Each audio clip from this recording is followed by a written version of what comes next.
How you doing, Lisa? I'm doing good. Are we going? Yeah, we're going. Oh. We just jump right in. Yeah. Oh, yeah. I'm Yeah. doing great. Yeah. Yeah. How many days are you today? I forgot to tell you that. I have the days on my phone, but I have 15 years, 4 months. Wow. 15 years, 4 months. Never August, thought you would do that? Never. Not in a million years. Neither did my family. Neither did anybody that knew me. They figured I would die being a drunk bitch. I always, at the end, so I used to go to this one like little bar. It wasn't like a club or anything. It was like, the little bars. dive bar. Yeah. Yeah. And so they always have the one lady sitting in the corner, Of course, with her furry leopard print coat. That was you? And her red lipstick that's not quite on the lips anymore. I know her. Yeah. Right? And you could always tell that she was a beauty at one time. Oh, yeah. But time hasn't been nice to her. And I kept thinking, God, I don't want to be that lady, right? Yeah. I don't want to be that lady just drinking my life away at the end of the bar, Yeah. Yeah. That's a good way to look at it. Because it could very easily be, as a man too, same thing, sitting there, those regulars that you would always see anytime you went to a bar. Absolutely, because I had the one that was like right across from work. So as soon as I'd get off work, I'd walk over and it, old school, and then Hanford called the Crown Room. And they're only the people that went there every day went there. Yeah. No extras. Nobody else was coming around here. Walked in the door and we didn't know who you were, like we thought we were getting raided for something. I'm sure the people walking in could feel that too. Yeah. Like, I I probably gotta shouldn't go. be here. Yeah. I know. Can you imagine finding that on a map now, like on your phone, and then saying, "Oh, let's go check out this Where's place." the closest bar, Siri? Yeah. Walk in and be all uncomfortable. Yeah, that's crazy. How many days do you have, Raymel? I'm floating around 153, still in this brand new sobriety of mine, but chasing it, getting every day down, feeling proud of myself every day. Yeah. Good. Yeah.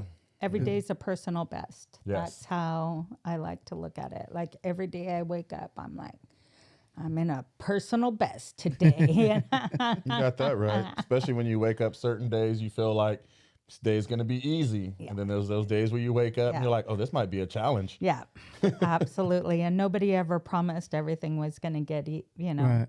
Nobody ever said, oh, you're going to stop drinking and everything's going to be wonderful. Right.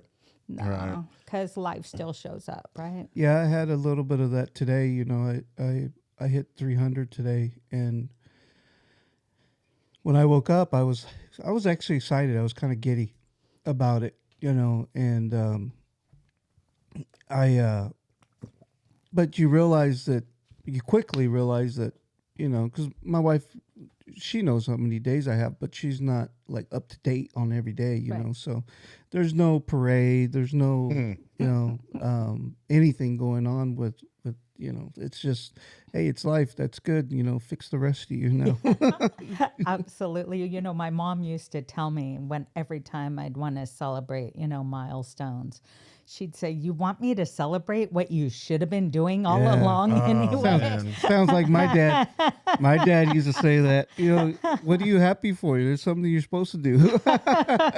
When I complete a chore, do something around the house, and I'll be like, hey, look what I did. They'll be like, oh, yeah, you took care of your responsibilities. Good for you. Good. Good job, Dad.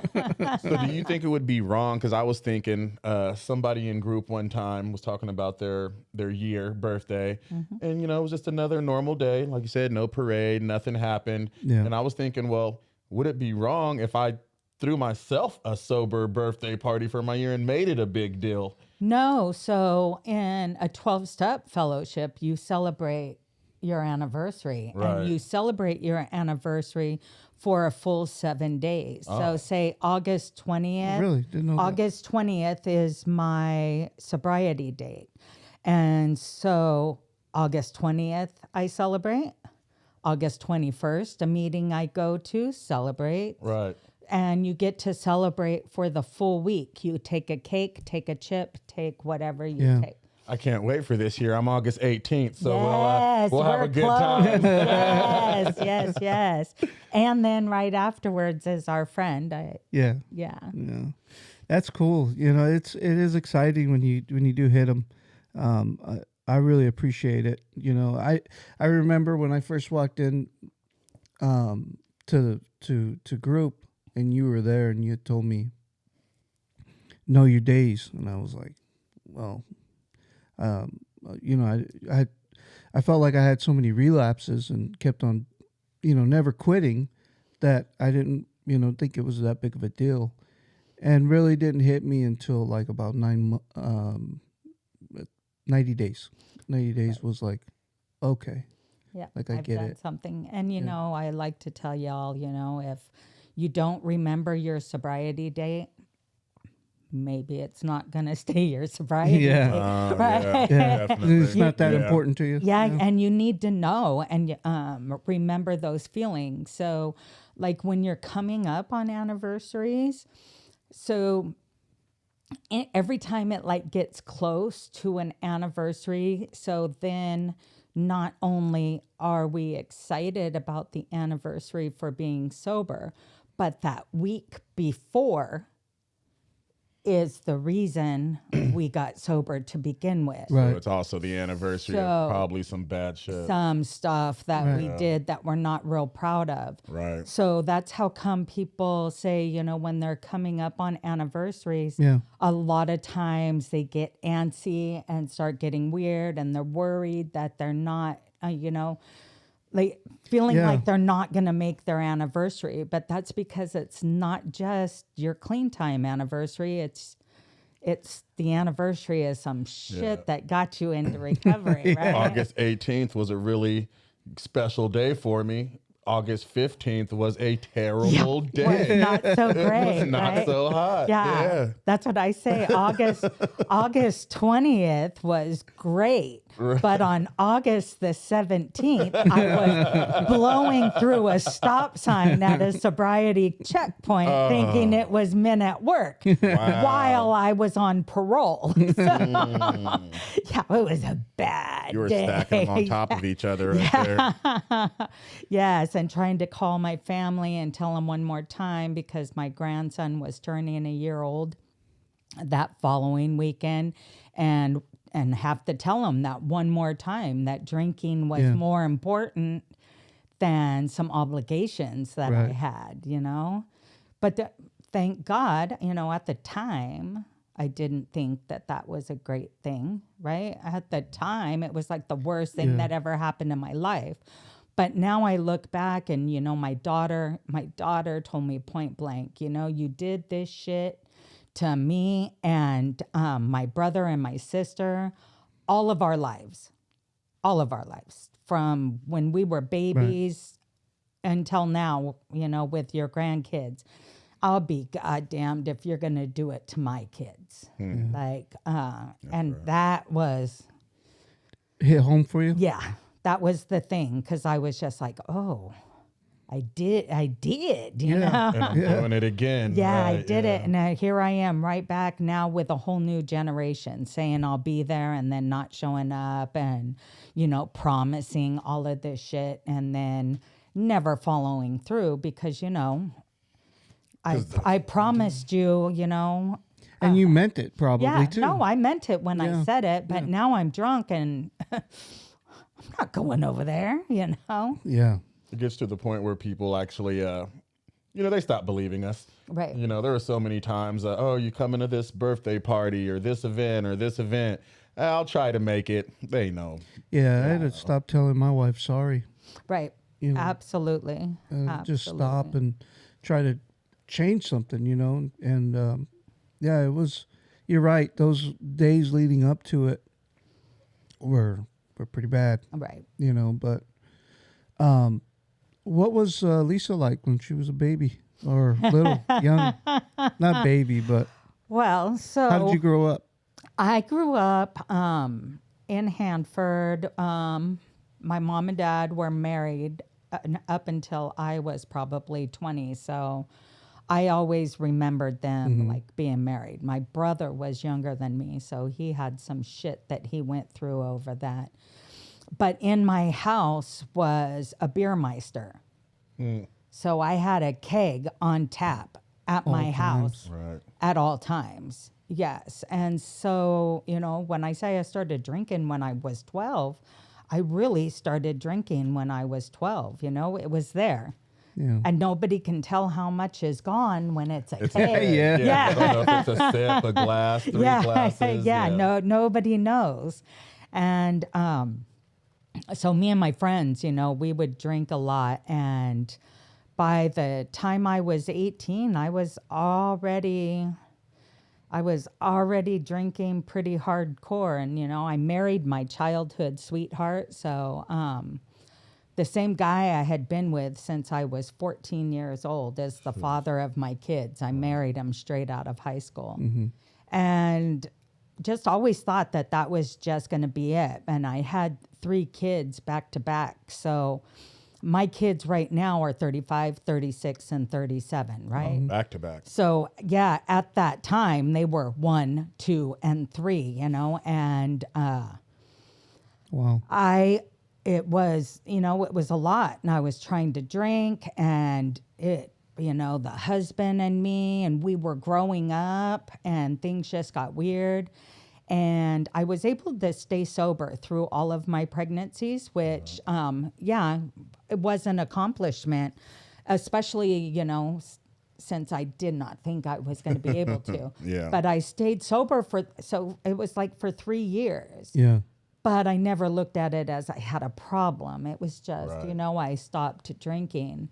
And so after the last one was born, my baby, I started drinking again, and it went bad real fast.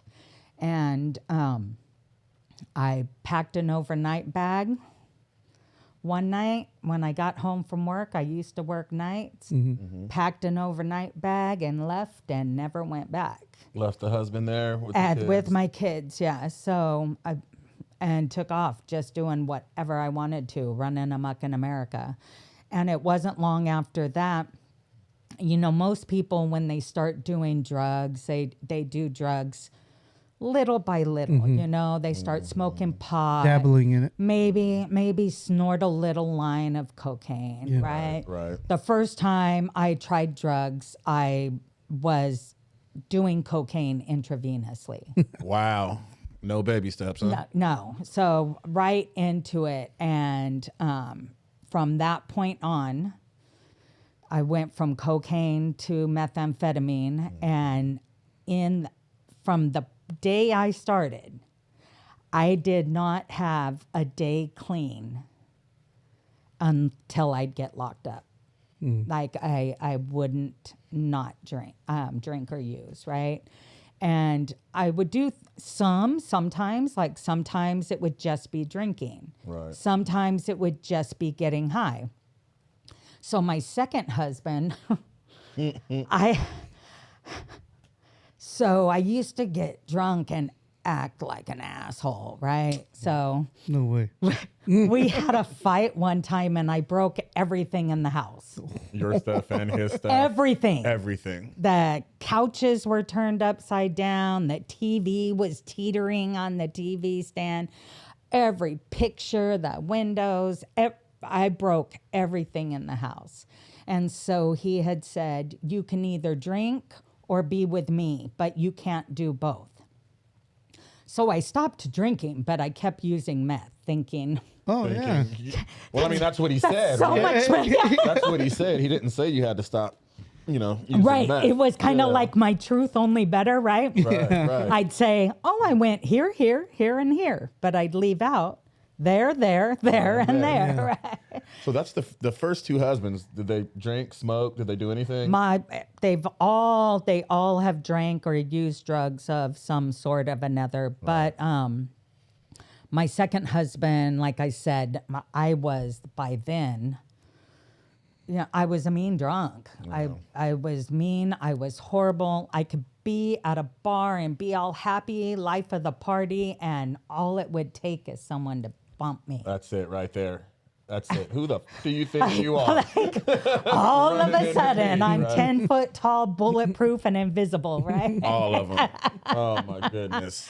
Yeah, so drinking wasn't really nice to me. And so I thought that, using meth, it slimmed me down. And, wasn't like getting pulled over for drunk driving Yeah. like No, you you're do. super focused. Right. But I couldn't work. I just couldn't do basic shit. Right. First of all, the track's all up your arms, you don't want to Right. go anywhere because So you've always done it the shooting up? yep. For 20 years. For 20 years I was an intravenous drug user for 20 years. Wow. Yeah. That's wild. Yeah. Yeah, I was 20 thinking, years in my disease for 25 to 30. If you count the starting of the drinking at like the Right. 12 or 13, closer to 30 years in my disease.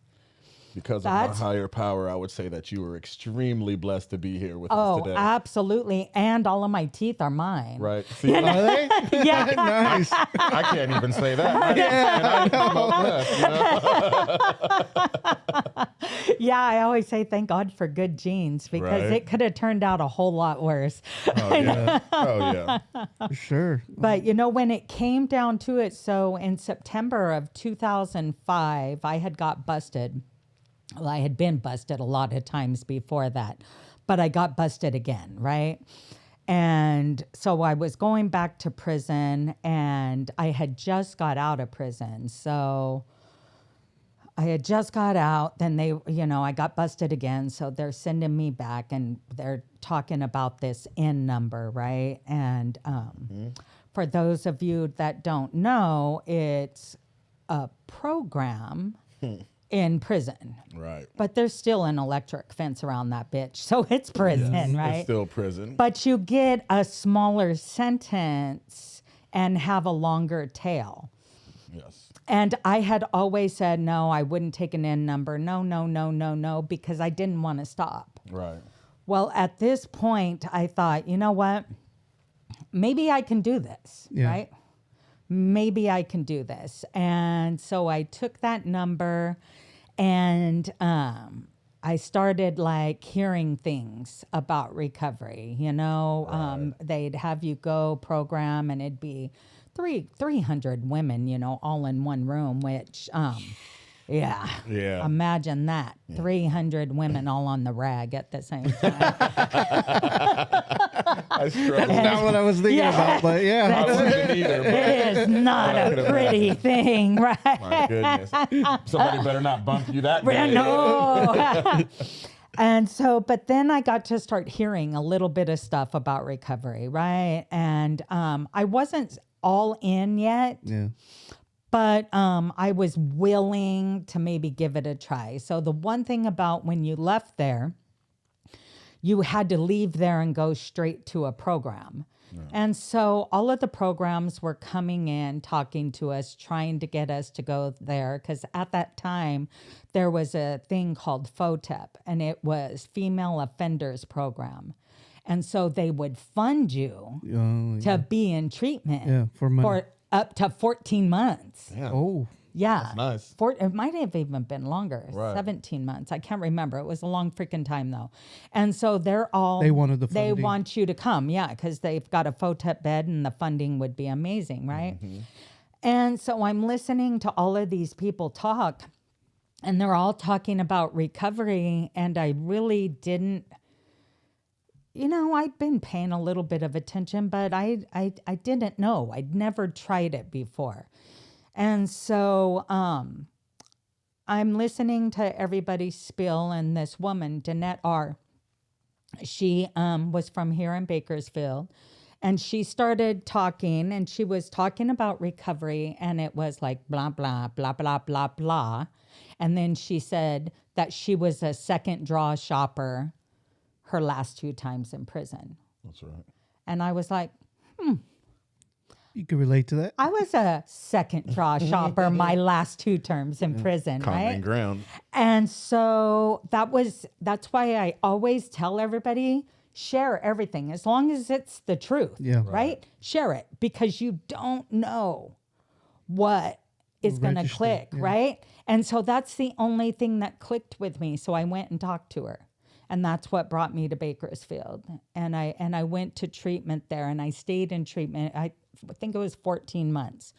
And I got out of treatment like the weekend after the 4th of July. The 4th of July in 2007.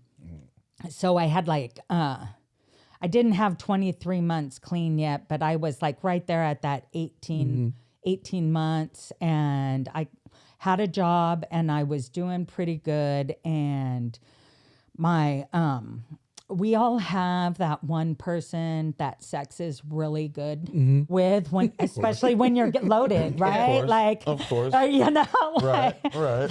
maybe straight, it's not that great, but you know, that one person, well, that one person called me. Of course they And it was like, you know, why don't you come to Hanford? And, I was like, sounds like a good idea, right? And so this is now, I had been out. I got out in July. 07. So, yep. And so this is like 6 weeks later. And we talk all the time about our disease being progressive, right? And we talk about how, hanging out with the disease, right? And being honest. Yeah. So when he called me and wanted me to come, I didn't want to tell my roommate where I was going because, Accountability. yeah, I was headed to the snake pit, right? Yeah. Didn't want to You didn't tell want her to tell that. her no. Yeah. You didn't want to hear You don't no. want to hear don't Yep. go. Yep. And so I told her I was going to visit my grandson. And I got on a train and I went there. And some shit went bad. So when I got there, I thought I was going to see my ex-husband, right?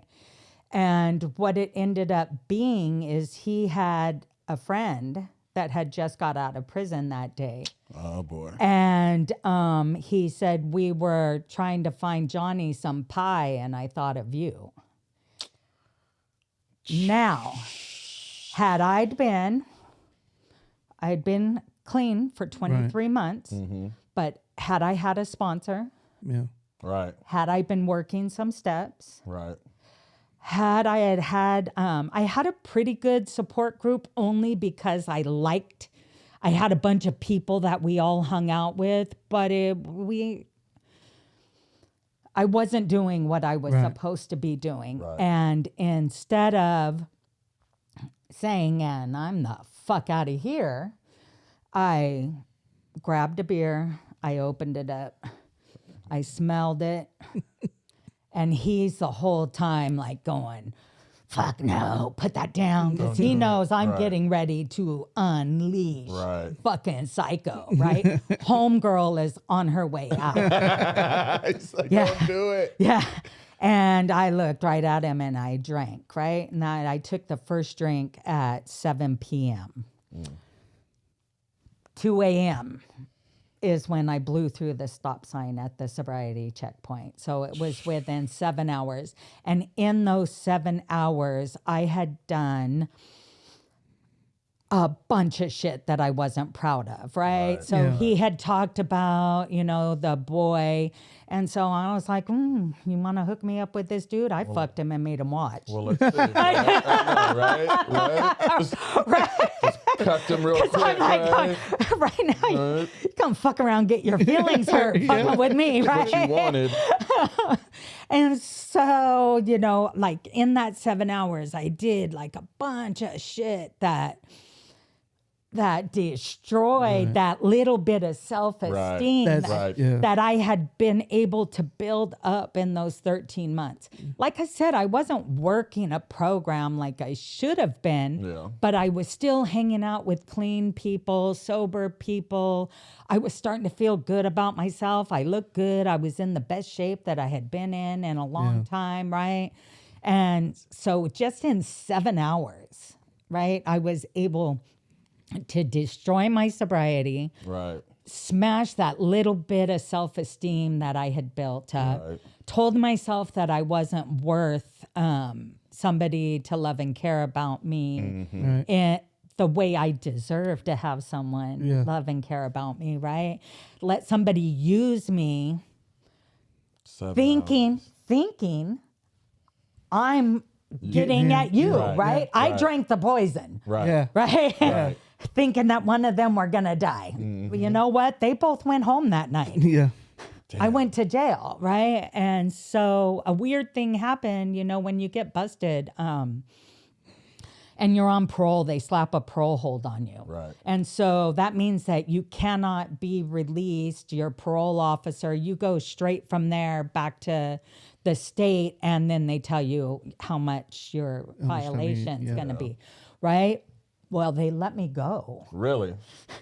That's not a thing. I mean, No, it shouldn't have happened. Yeah, it shouldn't have happened. Yeah, they let me go after 6 hours. And I figured I was already busted, so I might as well go to the connections now. I might as well have a good time before it's all over. So I just went. So that happened Friday night. It was Friday night at 7 when I had my first drink. When everybody realized that there was a problem, because I was off on Friday and Saturday, I didn't show up for work on Sunday. And it's funny because I'm going to really I had one of those old Virgin flip phones. Yeah. Oh, yeah. And so I remember those. the battery was dead in it and I didn't have a charger. So finally I went, got someplace, I got a charger and I plugged that phone in and it was going bleep, bleep, All those bleep messages. with all the messages. And it was everybody all of my friends that I had made Right. Within in those 23 23 months calling and telling me, my friend Alex, Lisa, I know this isn't the life that you want to lead. Just come home. Right, Just right. come home. That's all you have to do is come home. We'll take care of everything else. And the phone calls, the text messages. And so I had a moment of clarity and I called my brother. My brother lived in Visalia and I was in Hanford. And he drove from Visalia to Hanford, picked me up. This is middle of the night, right? Drove me back to the program that I was in here in Bakersfield, and that long walk of shame. Of course. For people that don't know, it's funny. Just take a little trip. If you're here in Bakersfield, take a little trip over to 3316 Laverne Street. And it has like a 1/4 mile long driveway. Oh, my goodness. And he dropped you at the end of At the the driveway. end, and I'm like, oh, right now. Get in there and tell the house mom, can I come home? She's, get your ass in that detox house and don't come out. Right. Oh, geez, I got the detox. Yeah. And so the next day, I got the best information that I ever had in my life, right? The program director, actually, she came up to me and she said, I want you, to start writing and make like a journal going backwards. For what happened each day going backwards. And I want you to find out where you really relapsed. Right. I didn't believe that shit, right? I didn't believe it. I didn't believe that. I did not believe our disease was progressive. But I went 23 months without having a drink or getting high, and within 7 hours, fucked my whole life up, Everything. right? I had one drink at 7, and by 2 a.m., my whole life was completely upside down. And when they pulled me over, hadn't had a drink 23 months, and I blew like a 0.27 and passed the roadside sobriety test. So tell me that our disease isn't progressive, right? Yeah. Because a normal person would falling drink out. like that in 7 hours Exactly. and end up in the emergency room. Definitely. Right. Or they'd be passed out, unconscious somewhere. Not me. I was Fully driving functional. my brother-in-law's car that he didn't know I had because I took the keys out of his pocket, right? Right. And was coming from the casino back to the hotel room because I needed more money. Yeah, everything that, normal people don't do. So when I started writing this thing, going backwards, about July 20th, because I wasn't gambling either, because at that time, early in recovery, when I was in the midst of my disease, I lived in the Hanford Lemoore area. I could see the lights to the palace from my front yard. Oh, yeah. So gambling and being at that casino was a big part of my, a big part of my disease. Yeah. That's where I used to get loaded. We'd all run around out there. All of my friends, my people were there, right? Yeah, definitely. And I had went, it was about the 15th or the 20th of July, and I had went gambling. And we stopped in Lemoore at the Snake Pit, and then went off up to the Fresno and all of that. But going into that, I had my brain, and like I talk about all of the time, our brain, when we do, that's why I can't even smoke pot, right? So if I do a little bit of something, I'm telling my brain that I'm willing to give it some something. leeway. Yeah, right. exactly. And so now it's not going to shut up until I give it what it wants. What it really wants. Right. So I had started gambling, and that it triggered that whole thing. Then the ex Started called working me, on your relapse way before I picked up Before the you drug, picked up, right? yeah. So as soon as when I left and lied to her, I might as well have already been drunk and high, right? Because you'd already made up your mind subconsciously. You'd already. I just didn't know it. I didn't know it myself. My brain and everything, my disease already had a plan. It said, I got her. Yeah. Yeah. Absolutely. Yeah. You got that train ticket. It was like, I got her. Yeah. She ain't going anywhere. She's gonna we're go. bringing out Psycho. Yep. Homegirl. I say it all the time. That's how when I talk to you guys and I say, like, being sober is the easy part now, right? Right. And that I'm not saying, I am saying, because at this point in my recovery, I've been sober for 15 years. My first thought isn't to pick up a drink. Right. But I have to work on being an asshole. And that's why I say all the time, homegirl's alive and well, right? It's just, am I willing to let her rear her ugly head? Because when that starts happening, what's my brain saying?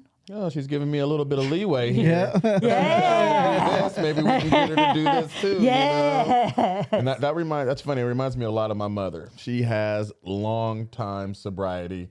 I don't know her date. I know my father's is about 20 years. Hers is probably around the same. What she has to work on is homegirl. You know what I mean? Because it's there and it comes out and she recognizes it. You know what I mean? She's mindful of it. And she'll apologize later. Right. You know what I mean? Right. But that's, like you said, that's the hard part, because I put down the drink, put down the coke, put down the smoking, all of that stuff. And then what's left is this asshole. Yeah. You know what I mean? They say if you stop using and your life's perfect, well, then using wasn't the problem. Right. You know what I mean? So, yeah, that's definitely, I'm not going to, I don't have 15 years, so I still do have those thoughts But and those things character and defects. stuff. But it's those character defects that I asked to get removed all the time because those were causing a ton of problems. Right. Yeah. A ton of problems in my life. I didn't get the DUI. I didn't get locked up. Yeah. But I'm steady pissing people off all the time. I'm ruining relationships with people. I'm never honest. You know what I mean? Right. Like literally never. Right. You could ask me if my shirt was blue, gray, and black, and I'd tell you it was green. For what reason, I don't know. But like you were saying, homegirl in there. Yeah. And what I have found is from being around for a while is it's all of us. So we all have these behaviors, right, that we've been working on. And if we continue, like, and when we're wrong, promptly admit it, right? Like Right. your mom. Right. So, so I had somebody tell me this one time because I still sometimes kind of blow my top. And before I was working where I work now, I worked in a restaurant. And I had this cook, and I'd get so freaking mad, right? So mad. And through the window, I'd like, the whole restaurant could hear me saying, out of pocket, wow. saying some shit that didn't need to be said to another human being, right? Like that, let alone a grown man. Right, Huh? a grown Just- man. yeah. Absolutely. I told him to go home and beat his wife and kick his dog and leave me the fuck alone. I hope he didn't take your advice. Poor lady. Why are you doing this? I would, Poor guy. yeah. So I would lose my shit, and then, after a couple of hours, be able to calm down, and then go and say, when I'm wrong, I promptly admit it. I'm sorry. I talked to you like that, blah, blah, blah. Well, the first 2 or 3 times, he's willing to work with me. Right, Yeah. right, right. But after that, it's like, why are you even saying you're sorry when you're just going to do it again next weekend? Yeah. And I was like, oh, You a said that, Sam. normie. Yeah. Normie just put me in checkity he check did. check. Yep. Yes, he did. Right. So what I'm supposed to do is make amends for the behavior and change the behavior. Right. Just because I make amends for the behavior, okay, it's Saturday, I made amends for my behavior, but next Saturday I'm going to be an asshole again. That doesn't make it right. Doesn't No, work. no, Right. not at all. It doesn't make it right. And this was at 12, 13 years clean, right? Yeah. So, Long sobriety already. yeah. And still getting schooled by a normie, right? They know a couple of things. Yeah, they might know a thing or two. Sam, you said you had to stop saying I'm sorry, right? Yeah. Yeah, the behaviors say- stay the same and you're still saying sorry. Yeah, I had to stop apologizing. I didn't want to. Yeah, and it would suck when I would hear it myself because I knew, that, wasn't really making a change or going to stop because at that point I didn't know how to stop. One, my body was already used to the alcohol, so I was drinking early in the morning, getting up and having a drink. So, yeah, it's crazy how you talk about how it's progressive and how active it is. Right.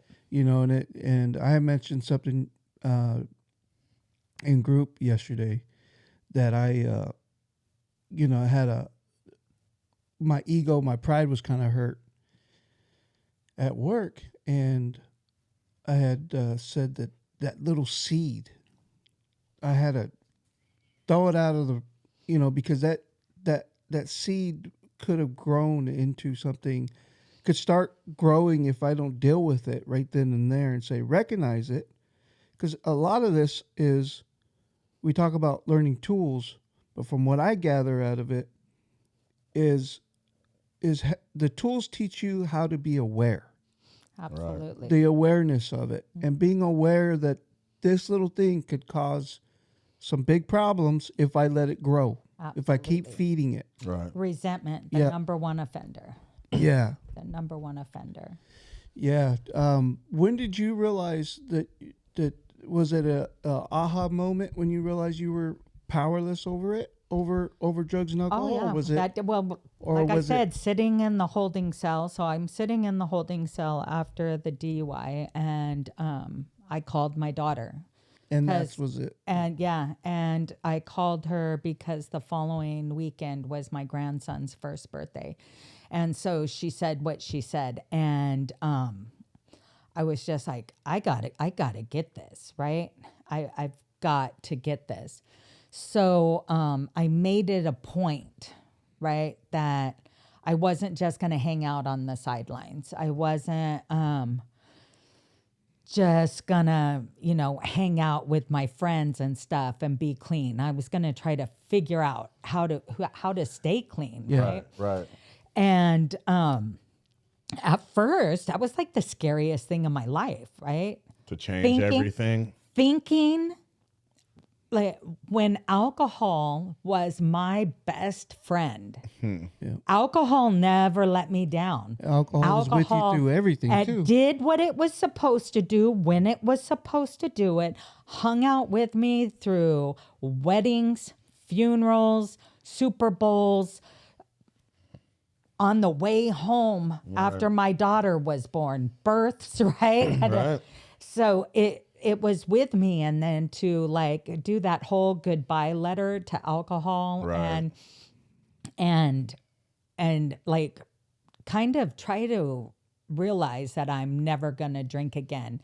I said, "Oh, I can't do that. Right.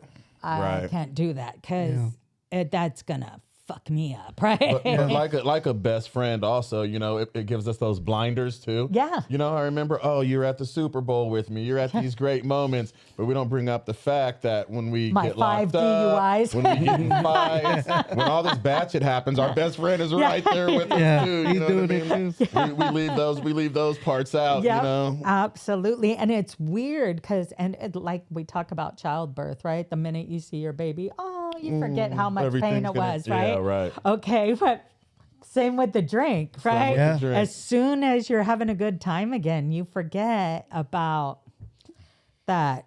monster. How it usually ends. Yeah. Yeah, that yeah. part, you know? And that's how we talk too. So being able to start being a part of the program, I started realizing that, okay, what is evidence? What's the evidence? Right. Right. Okay. Gosh, and I said it one time, my friend, gosh, a glass of eggnog would taste so good. It was Christmas, right? Right.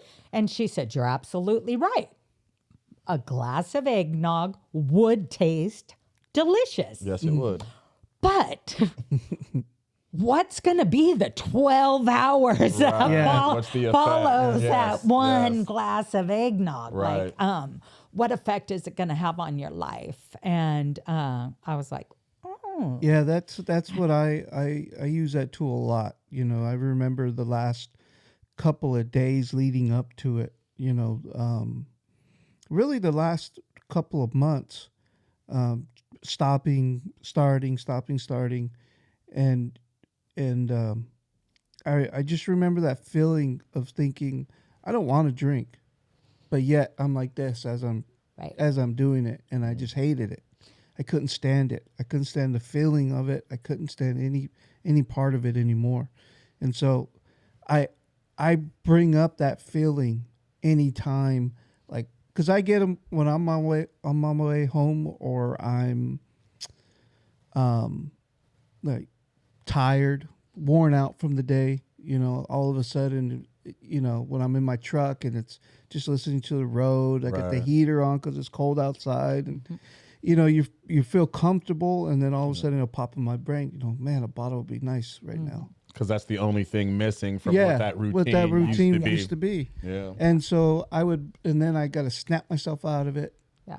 be aware of it, snap myself out of it, and remember those That memories. familiar, because it's that Right. familiar stuff. And if we are feeling extremely comfortable, we're in a bad spot, right? Right. We're supposed to be a little uncomfortable, because every time I was really super comfortable in the past was because I didn't have to feel, right? Right. We were talking in group last night. You brought up group.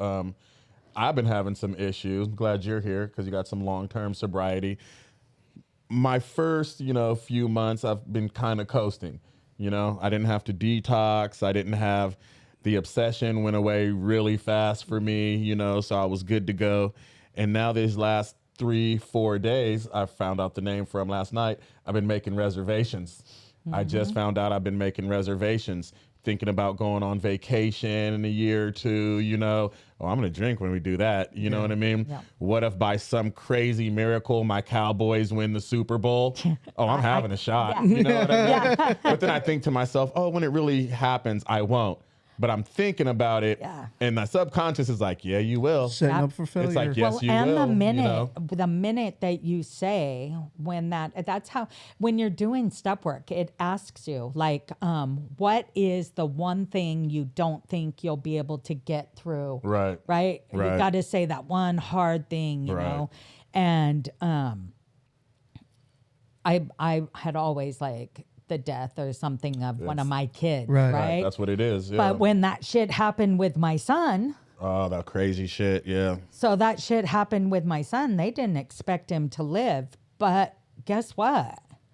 Because I'd been around doing, instead of making reservations. Instead of making reservations, talking, okay, when the worst possible thing, what would I do?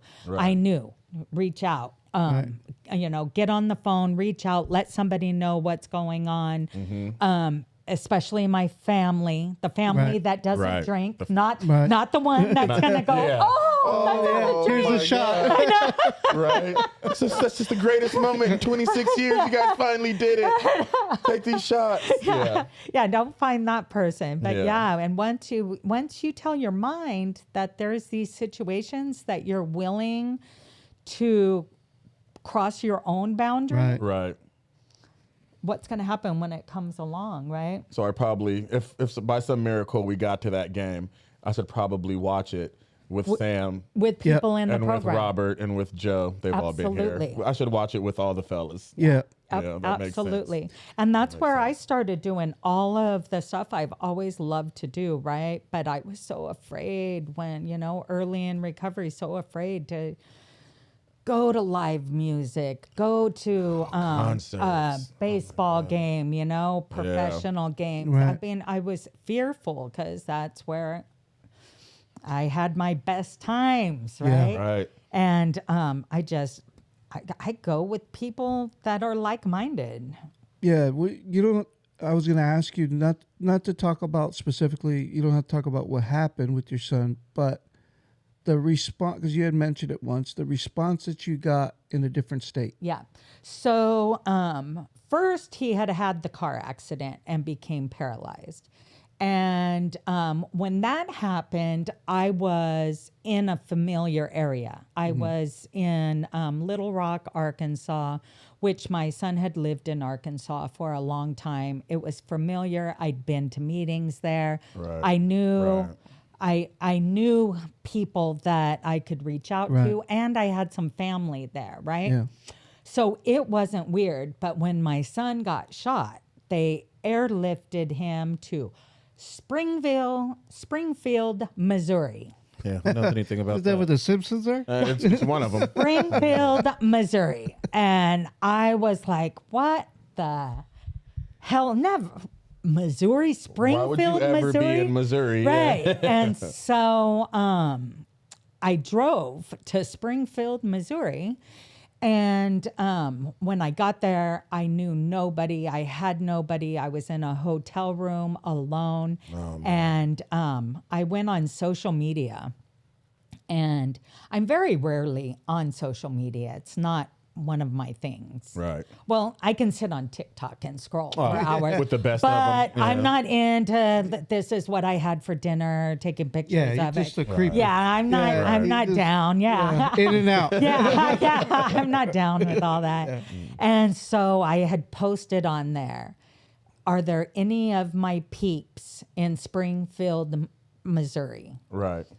And the comments underneath were not even like, why, what's up, what's going on. It was just putting other people's names, tagging people. Immediate support. Tagging just people.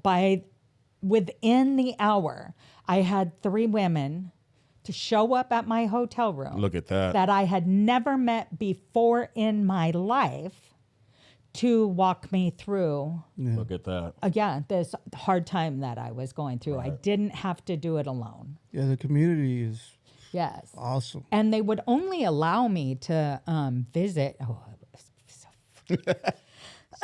But they would only allow me to visit for like 2 or 3 hours a day, right? So that leaves a whole bunch of time. I'm in Springfield, Missouri. Oh my God. How long ago was this? It happened in April 2021. Yeah, so it was COVID. I remember that you could only visit people for a couple of hours. Well, yeah.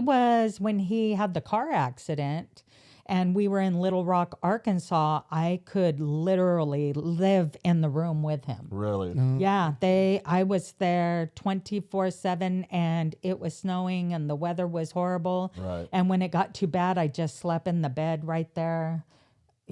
It was cool. And that was January 2021. But yeah, Springfield, Missouri was being freaking stupid with it. And so, but these women would come and pick me up. So I wasn't just sitting in a hotel room Right. in my head. Yeah. In your pity. Yeah, my pour me another drink, right? Yeah. That's what Yeah. Or my anger, Right. because sometimes my feelings are hard to identify. I have to really, even at 15 years clean, I have to really stop and be mindful and figure out what am I feeling, because embarrassment, right? Right. If Turns anger. it is anger. It comes anger. It comes out as anger, but I'm not mad. I just got embarrassed, right? Right. Right. Why can't I just say, God, that was embarrassing, right? Yeah. No, I'm like, How dare you embarrass me? Yeah. But it's hard to track. It's hard to track those emotions sometimes. It was a Right. Saturday morning about 2 months ago. You gave me an emotion wheel that's Yeah. on my refrigerator to help me identify what the fuck I'm feeling like this. You know what I mean? Like, where's it coming from? And it comes in clutch. Because sometimes I'm embarrassed, sometimes anxiety, you know, Yeah. sometimes it's from confusion. Like, just because I can't decipher certain things, decision I'm making. angry about it. Yeah. Yeah. So Yeah. I had one of our guys came in and visited me today, and he kept telling me, I can't make a decision. I can't make a decision. I said, then don't. Right. I guess. You probably- Imagine the concept. I know, right? But I mean, it's hard to think. It sounds simple. Right. But- then don't. Yeah. And he said, but I need to know. I said, but that's later. Yeah. That's not today. You don't have to Not now. make that decision right Yeah. now, right? It doesn't have to be right That's now. where that anxiety comes from. Absolutely. And then when we do that and we put ourselves in that, so now we're all wound up and everybody we're around, right? We get snippy with everybody around us because we've got our own shit. Sadness is another one, right? Like, why am I sad? When I'm feeling sad, I don't want to feel sad. So like I don't like to think of good emotions and bad emotions or negative or positive, right? But it's just an emotion. And when I feel it, I feel like I shouldn't Right. feel it, right? But my brain tells me my life is going pretty good. What do I have to be sad about? Right. Well, so then that gets me back in my, Yeah.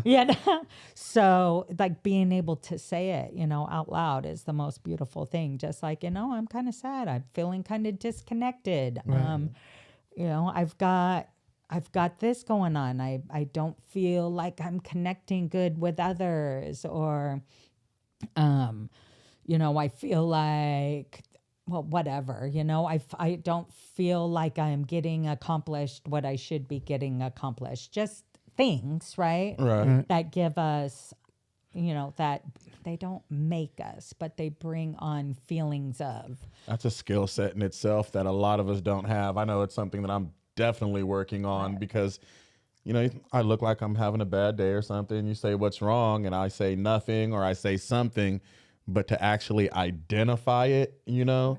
Yeah. and be able to pinpoint it, because then you can deal with it if you can pinpoint it. Right. That's like a character trait or a skill that I think it's hard to learn. It Because I don't have it yet. It I is. work on it. I'm mindful of it. Yeah. But it's something that still eludes me a lot That's of where times. that will comes in. Yep. Play to know that the awareness of it, identify it. Mm-hmm. And Yeah, then- being mindful too. Yeah. Of just what's really going on. What am I feeling? 3 thoughts, 3 feelings. try to figure that out in the day, when I wake up in the morning. 3 thoughts, 3 feelings. And then at the end of the day, 3 behaviors. Did my thoughts and my feelings project what my behavior was going to be, right? Yeah. And how can I change the way that I think, right? Because sometimes it's because we have distorted thinking, right? That okay, example. All of us that drank, right, get up and would have a drink first thing in the morning to calm our nerves. Yeah. That's perfectly okay in our head. Of course it is. If I can do that and still be able to go to work, then I'm functioning, right? Yeah. So we tell ourselves that. And so it becomes, it's okay to get up in the morning and have a shot so that I can go and get on with my daily life. It's easier to cross those lines. Yes, but once you start, let me change the way I think. Normal people don't think about having a shot of liquor before they brush their teeth. Yeah. I guess they don't.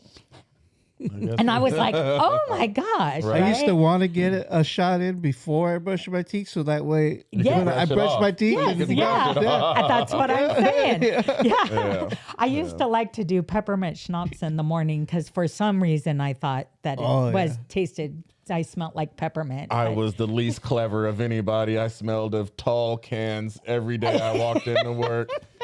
Didn't give a shit. I popped some wintergreen or something like that. But I think only one job. I was out at a distribution center over here out in Shafter. And there was one time this older black guy, he was just like, we were really cool, like about 3 weeks in, he was like, you got to stop, man. He was like, every day we come here and we all stand together to get ready to see where we're being sent. He's like, every day you smell like tall boys.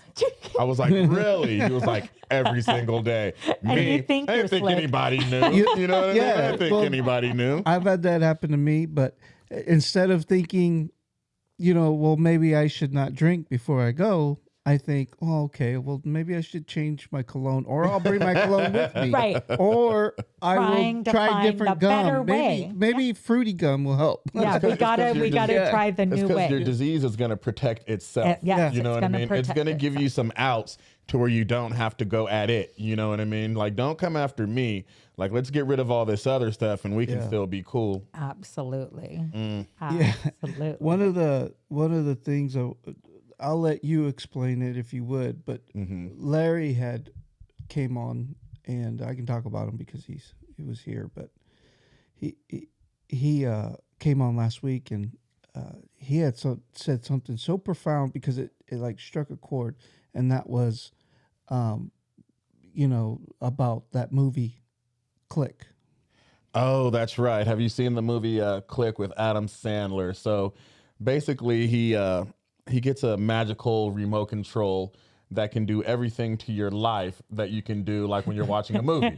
You can pause things, you can fast forward things, you can mute things, which, would come in really handy at times, So Adam Sandler, what he doesn't know is that the remote control takes your tendencies and it puts those into action on its own. So he had a tendency to fast forward through fights with his wife, his boss chewing him out, things like that. So it started to take those tendencies and fast forward through all of these moments in his life that he didn't want to happen. And Larry was talking about how when we drink and we use, get in a fight with the wife or have a bad day at work, get super shitty fucked up, you know what I mean, to forget about it. And then that ends up happening to where every time something bad happens, we get super hammered instead of just regular hammered. And we start missing days, weeks, months, years out of our life by doing that. And being somebody that I watched that movie, I was like, dang, I did that. Yeah. Because when something goes bad, I want to forget about it. So I go overboard so I don't remember it anymore. Right. And then before you know it, what happened in 2012? Yeah. I don't remember. Like, you know what I mean? You Yeah, start and I missing even huge took chunks. it. I even took it as like the had not being present with your loved ones. Right. Right. You know, all of a sudden you look back, play the tape back, and then you think, you know, yeah, I was there, Right. but I wasn't. But you know? and it's Right. like that with our full disease in our whole life. And so how when we're talking about like we stopped developing emotionally where we started drinking. Right. So like I Right. said, I started drinking at 12 years old, right? Mm-hmm. 12, 13 years old. And then stayed that way until I was in my 40s. Yeah, that's why you're quick to throw fits, right? And Right. absolutely, Yeah. because I did not, and not only that, I stayed only with people that behaved like Right. I did. Yes. Reinforcement. So I didn't have those negative comments from the family or the Right, friends right. because I only hung out with Right. people like No me, one right? telling you need to grow up, you need to change, Yeah, you need to do this you or need to that. stop. Yeah, you need to stop. Yeah.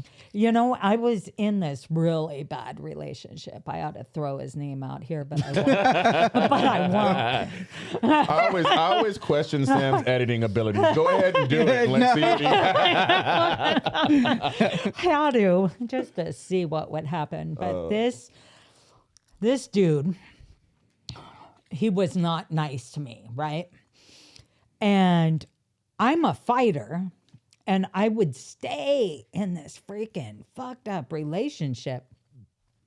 And a really good friend of mine, her name was Lynn, and Lynn and I had been friends for many years. So that tells you about Lynn. I hung out with Lynn every day. Yeah. Okay. And she said to me, Lisa, what have you done so bad in your life that you think you deserve that shit? And I thought, okay, we're all dope fiends, right? Right, and right, I right. got a dope fiend Telling you asking that. me, what have you done so wrong that you think you deserve that? And I was like, she was like, why do you stay? And the only explanation I can come up with, I was strung out. He was the connection. Yeah. Right? So Yeah. I was willing to even put up with physical abuse, Right. right? Right. So I can continue to get high. Yeah. And it made it easy. Like to have that him be your connect. It was just there. Well, and You know? and I used to always say I wasn't a bag whore. My boyfriend was the connection, right? There you go. There you go. Jesus. To make it right. But yeah, so and I figured out. I was like, that's why I'm staying. I'm putting up with this Yeah. shit. The stuff we put ourselves through just to, yeah, oof, Yeah, it's crazy. It's insane. absolutely. So I can get high because So I'll wrap it up here soon, but I just wanted to know one other thing and something I'm starting to ask people. So keeping in mind that it's hard to tell somebody that they got to quit, because I know when people told me I have to quit, I didn't. So- I'm not paying attention. I'm not listening. I'm not. our disease is the only self-diagnosed disease that there is. You can't tell anybody else. They have to figure it out for themselves. Right. Yes, you can start, maybe if you weren't drinking, you wouldn't have these problems. Maybe, Right. you know what I You have mean? a Start little bit of clarity, making yeah. suggestions towards sobriety. Right. But the minute you say, dude, you got a drinking problem, you got to stop. What happened to you when they said that? I kept drinking. I just didn't talk to them anymore. Right. Cut him Yeah. off. Yeah, Yeah. absolutely. 'Cause Did- we I don't want to hit hear it. it. We Yeah. don't want to hear the truth. Yeah, is there anything, and that's what brought up, when Larry brought that up, he made the same point, is that there's not much that you can say, because I don't know the answers to it. I don't think there is one. I think like you, in that, you have that one person has to figure it out on their own. Right. They have to reach that place where they want to stop digging. Right. But you can't be like you? You have this, you got this, you drink Yeah. too much. More into questions. What would your life be like if you didn't drink? Right. Right? Right. How would work? Where would you be in your career if you weren't drinking? Yeah. Where would you be in your education, if you weren't drinking? Jesus. How mean, how would your relationship be? Because and that is like making great suggestions. You can throw it out there and at least you're planting a seed, right? Right. So when Now they're questioning it. Yeah. Now they're looking at it. Yep, and you planted the seed, it's in the head. Yeah. That's actually a great answer, because that's really good, because I always think about it, because I've had people that I call you on and say, this person may want to get help or whatever, and people ask me, well, what should you do, or what can I do, and I'm like, I don't know, I have no idea. Yep. One, I'm not a counselor, a therapist by any stretch of the means. I don't have any background in that. I just know my experience. All right. And the only thing I can do is open a door for them to go with me. Absolutely. And Attraction. do that. Yeah. Attraction rather than promotion too. Yeah. So the people that you always partied with, I've had them call me and be like, what are you doing? how the hell did a dope fiend like you? Like, what happened? Yeah, I'm right. like, that's attraction rather than promotion. It really is. I didn't have to run around and throw names out, right? Yeah. Yeah. They saw the behavior. And many times that's what you'll see at the place where I work. That is our slogan, right? Planting seeds, saving lives. Right. Have you ever seen the big canister? It's like it looks like it's in a giant salt thing, but it's wildflowers. I think so. Where you can like sprinkle them and all yeah. different Yeah. wildflowers They grow come all up, over it, right? yeah. So like with just like, how would your life be without Yeah. drinking? You can plant a seed in anybody, right? Right. And we just have to have faith in the God of our understanding Right. that it's going to get watered, Yeah. right? Because I may never see this that person. flower bloom. Might not. I Yeah. may never see it, Yeah. right? Christmas cactus only bloom once a year. I may never see it bloom, right? Yeah. But if I have faith that it's going to get taken care of, I can continue to just plant seeds. Because right? as long as it blooms, that's all that matters. Yeah. I don't have to It be there to doesn't. see It doesn't have to be me. It doesn't have to be because of me. Right. Yeah. That's Right. not Yeah. me. That's all a power bigger than myself, right? Right. And as long as we have faith that that's going to happen, plant all the seeds you can always. And once you start talking about like, how life would be, how would life be if you quit drinking? That shit is going to ruin every drink after that. It really will. So every Yeah. time you're getting drunk, you're like, oh God, Sam asked me, what would my life be Right. like if I wasn't drinking? Right. Damn, Sam, I can't Here even go, enjoy my right? drink. Not doesn't taste as good anymore. Yeah. You talk about those questions that you can, present to people.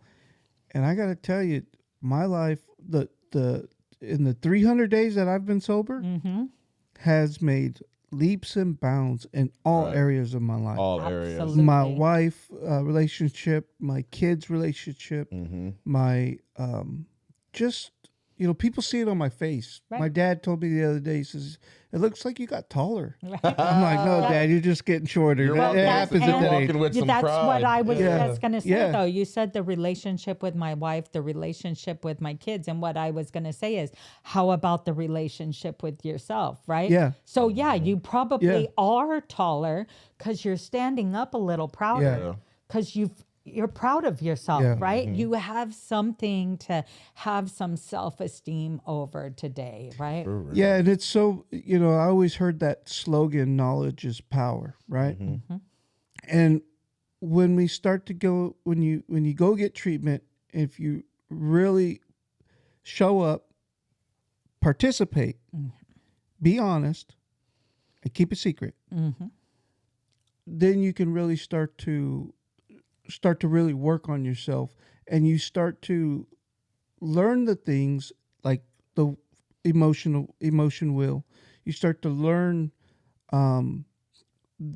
why you're doing what you're doing, learning how to recognize, the when things are gonna go awry, and you start to say, okay, this does this does that. You really start to get the roadmap to how you to how to make yourself feel better. Yeah. And it is amazing. Yep. And peeling the onion, right? Yeah. So we were just talking about feelings and emotions, right? So I've always talked about my anger, the King Kong syndrome, right? So the more fear I have, the more I'm bigger beating you on my make chest. yourself, yeah. Yes. Okay. Because I don't want you to know that I'm Right. experiencing any fear, right? Right. Yeah. So where's that come from? Where's that come from? So I had to do some step work, Yeah. right? And find out that when my mom and dad used to have big knockdown, drag out fights, I didn't want them to think I was afraid, right? Right. And so I would puff up. 7 years old, Puffing up. right? Trying to hide my fear.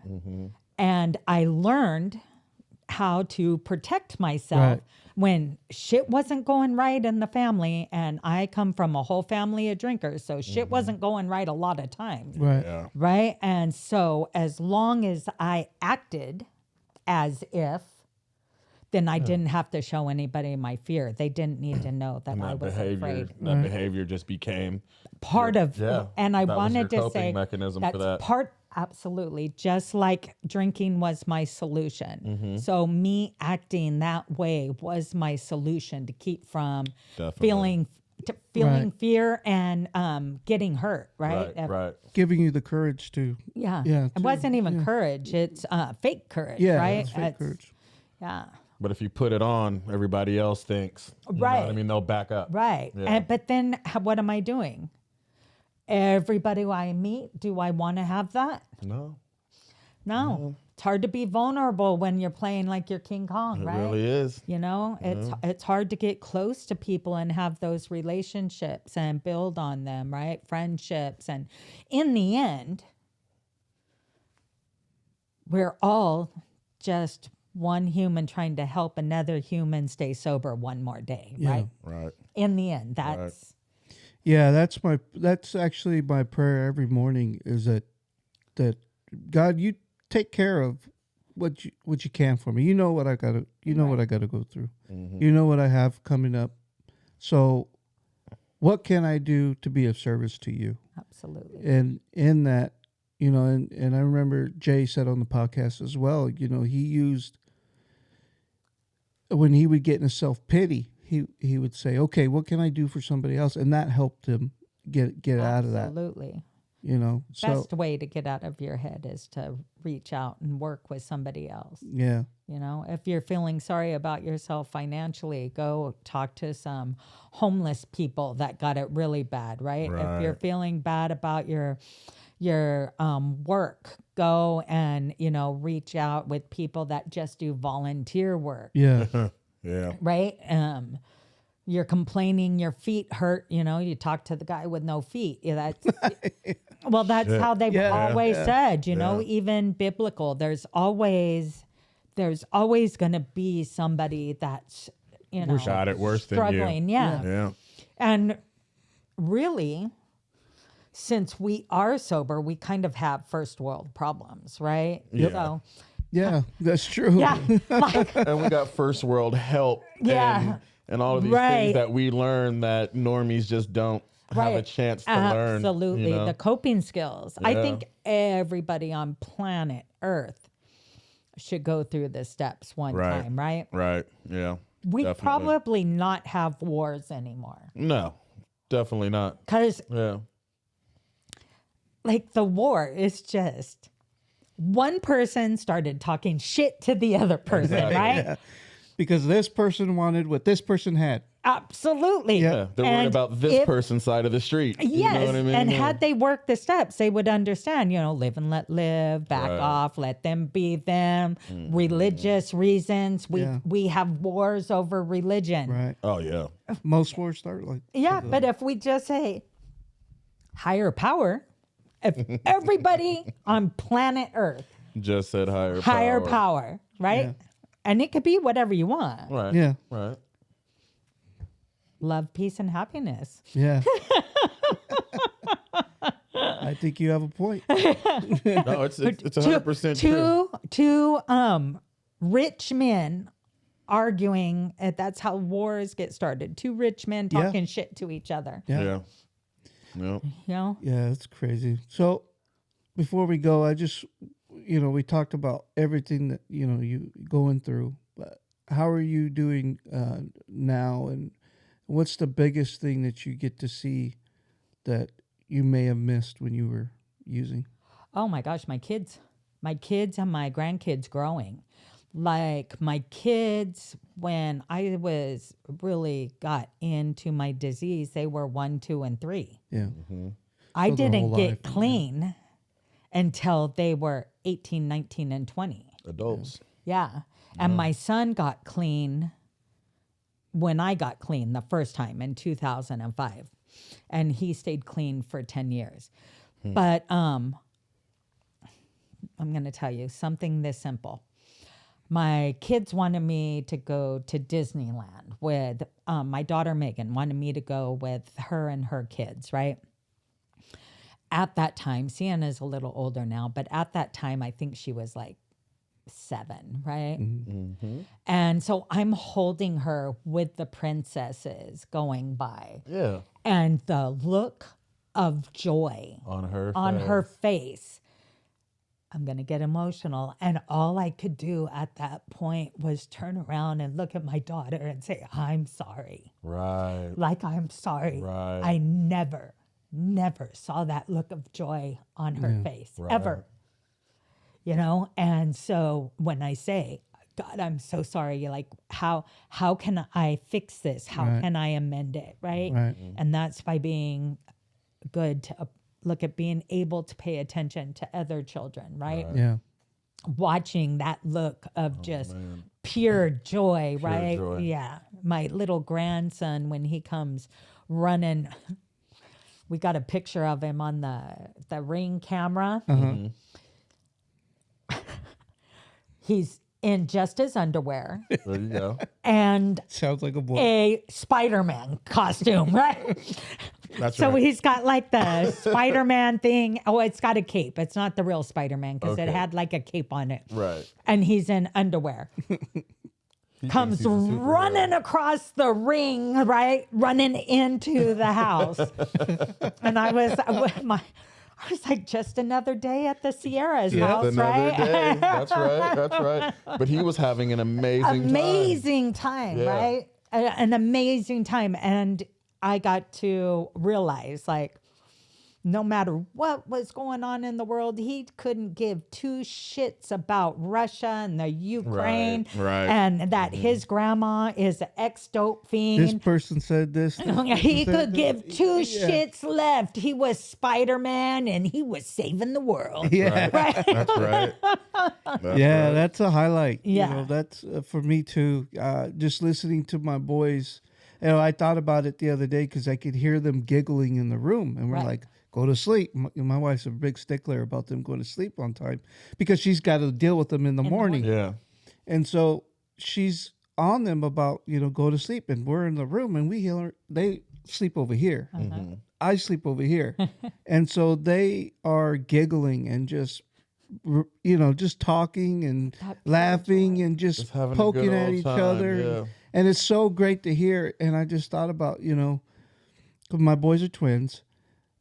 It's like having a sleepover every night. Yep. Every night. That joy that you have when you got to sleep at your Yeah. cousins or Yeah. your, as a kid, or your whatever. Absolutely. So And I've got a set of twins. And like you said, one of the things of that pure joy, right? Hearing them They don't even think anybody else is around. Yeah. Just Right. talking and blah, blah, blah, blah, blah, making no sense. Yeah. But They get it. they're both happier than Yeah, Pink Punch, yeah. right? They are good. That's the They're good thing about twins is the worst thing about twins is like the first year is absolutely horrible. Is the It's hard. worst feeling in the world. It is bad. There was no No like nap. aha moment like when they were born. It was like I had to go, and so it was from then on You were to about tired, a year. Yeah, tired for 365 days. especially my wife. She's the one who really took the brunt of it because I got to go back to work. Right. And so, but after the year, it got so easy. Yeah. It's something that single parents with single kids, or one kid only childs, don't get to, they got to entertain them. Which these guys, I mean, we had a place in our old house, and we would corner off with our dog gates. And we would just leave them in there, and they had all their toys spread out across. Then we go from toy to toy, and they would play. And I mean, you could just leave them in there for hours. And You just they're make sure they change the diaper and they eat. That's so unfair. Like my kids Yeah. are far apart, so my kids want to play with us. Yeah, You know what I mean? that's what I'm talking about. Like I'm quick to go to my brother's house so they can play with their cousins. You know what I mean? yeah. Absolutely. Well, thank you, Lisa. I really It's been appreciate a pleasure. Since I started this podcast, you were my number one guest, but I wanted to get a couple underneath me before I actually got you in here, so that would be more prepared for you. Because I wanted to make sure that we could, I at least did it a little bit better than just starting out with you, because I really wanted to start out with you. You were somebody that I admired within the program. You're living it every day, 15 plus years, and is pretty to see that in a room. When you only have one day, it can be overwhelming. But when you get a couple of days underneath you, and then you start getting to 9 months and 10 months or whatever, I haven't got to 10 months yet, but when you get to that, it's like, okay, this is what I have to look forward to. Right. But you both need to understand that the guy that comes in with one day still shaking, crying, literally crying. Just had his worst day of his life. Because he's so emotional and all he wants to do is drink. Yeah. Me talking to him coming from 15 years, he's like, what the fuck do you know about what I'm feeling? Yeah. But you guys that were just there. You guys can help that guy, right? Yeah. Because it hasn't been so long that, people Right. say, you forget where you came from. I don't forget. The place I came from was hell. Right. You want to go to hell with me, pig? Right? But for the new guy, that's why I try to get you guys always open up, share with the new guy. It doesn't matter what you say as long as it's the truth. Yeah. Yeah, and I got to be honest, I do feel sometimes like when I would come back, because I go quite a bit, and when I would come back, even though I had already, graduated the program, if there was a lot of people, especially when there's family nights, I felt like they should get the seat. And I didn't ever want it, and I wanted time for them to be able to share. But I've noticed that when being in the room and me sharing, because I have had people come up to me and tell me, oh, thanks for saying that, or whatever, something clicked with them or whatever. And yeah, it is helpful, because then I remember when I saw the guy that had 300 days, Right. and I was like, wow, because 300 days is like, that's why I was so excited about it, because it was like, right. It's And can't it's believe it. something that you never thought you'd attain, right? No. So that's like, and that only people like us get it, Right. because we never in our wildest dreams believed that it was possible. Yeah. Right. Not even. I didn't even close. think I'd live to be this old, to tell you the truth. You're not even that old. If I'd have known that I was going to live this long, I might have been nicer to my body, right? Right. But with the life that we were leading, right? Yeah. I figured either the heart would stop from the drugs, the liver would quit from the drinking. You know, there was gonna be something that I figured went I'd down. be in the wrong place at the wrong time because Yep. I was always in the wrong places. Right. You know what I mean? Absolutely. So, Yeah. Absolutely. Well, thank you, Lisa. It's been great. a pleasure. yeah. So it was Yeah, fun. good. Thanks for inviting me. Yeah, in a couple months, or a year from now, or whatever, in the future, we want to bring you back, and Yeah. we can keep going, Or if see we where can we're at. invite my husband. Yeah, You'd have a really good time. Yeah. That'd be fun. You'd have That'd 2 be fun. hours. Of I'd a have to good put that time. mic like about That'd be here. fun, you know. Put my vacuums away. Absolutely. Absolutely. All right, Lisa. Thank All right. you. Thank All right, you. guys.